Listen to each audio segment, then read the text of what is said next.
Hi there. Good to have you back. I hope you are having a good day.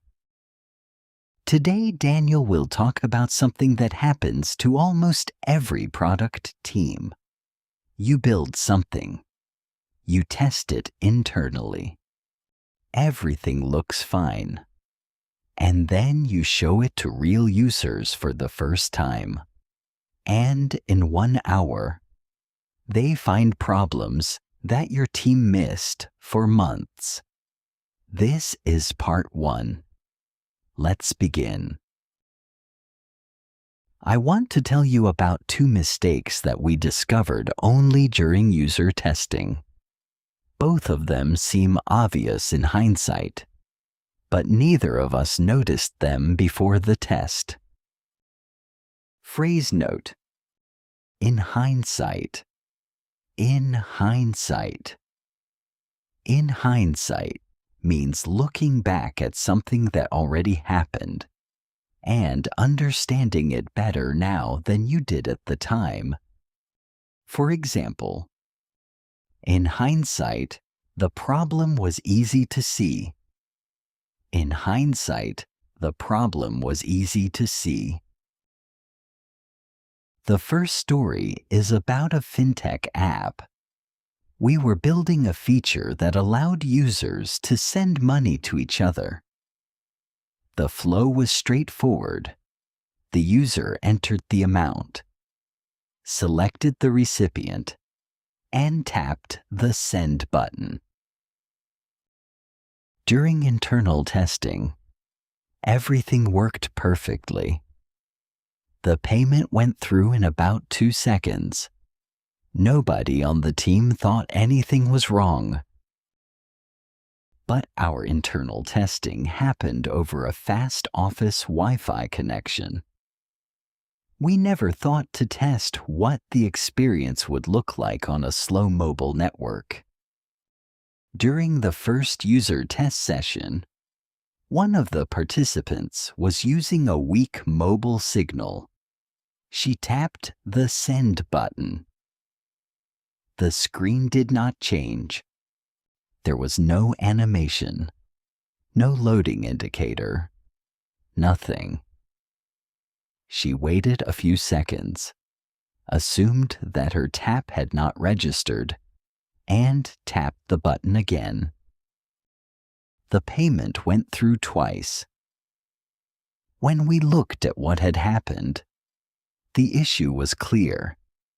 The button was not disabled after the first tap, and there was no visual feedback to show the user that the payment was being processed. From her perspective, nothing was happening. We made 2 changes after this. First, we added a loading spinner that appeared immediately after the first tap, so the user could see that something was happening. Second, we disabled the button as soon as it was tapped, making it impossible to send the payment more than once. It was a small fix, but without the user test, we might not have found it until real users started reporting duplicate payments. This was the first story. The second story is about a completely different problem. Not about network speed, but about screen size. We were building a mobile app with a list of items. Each item in the list had 3 action buttons next to it: Edit, Archive, and Delete. On our devices, the buttons had comfortable spacing between them. Everything felt easy to tap.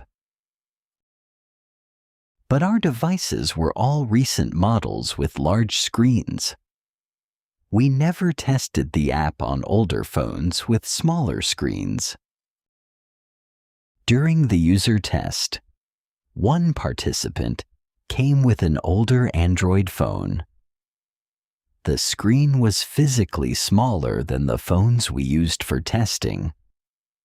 On his device, the 3 buttons were much closer together. He tried to tap Edit to make a small change to an item. His finger landed on Archive instead. The item disappeared from his list. He looked confused and said, "Where did it go?" He tried again on a different item. This time he was more careful. But his finger still missed the button he intended. The problem was not that the buttons were visually small. The problem was that the physical size of the tap area was too small for reliable finger input on a smaller screen. Phrase note: reliable. Reliable. Reliable means that something works correctly, every time, without mistakes.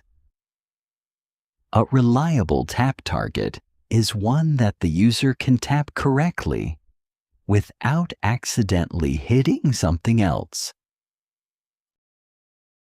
After the test, we increased the tap area for all action buttons. We also added more vertical space between the Edit, Archive, and Delete buttons. And we moved the Delete button slightly further away from the others, because it was the most dangerous action. These changes did not affect how the app looked on large screens. But on smaller screens, the experience became significantly safer and more comfortable. Both of these mistakes had something in common. The team tested the product in comfortable, familiar conditions: fast internet, large screens, and people who already knew how the app worked. But real users come with slow connections, older devices, and no knowledge of what the team intended. A user test does not need to be large or expensive.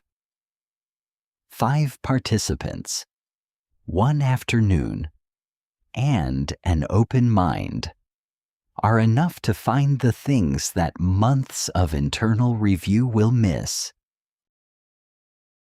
Did you find these stories useful? If you did, tap the like button. And if you want to hear part 2, with 2 more mistakes, just hit subscribe. Your homework today: open any app on your phone and try to use it with a slower connection. Or ask a friend or family member to try it who has never used it before. Watch what happens. Describe what you notice in English. See you soon for another story. Bye for now.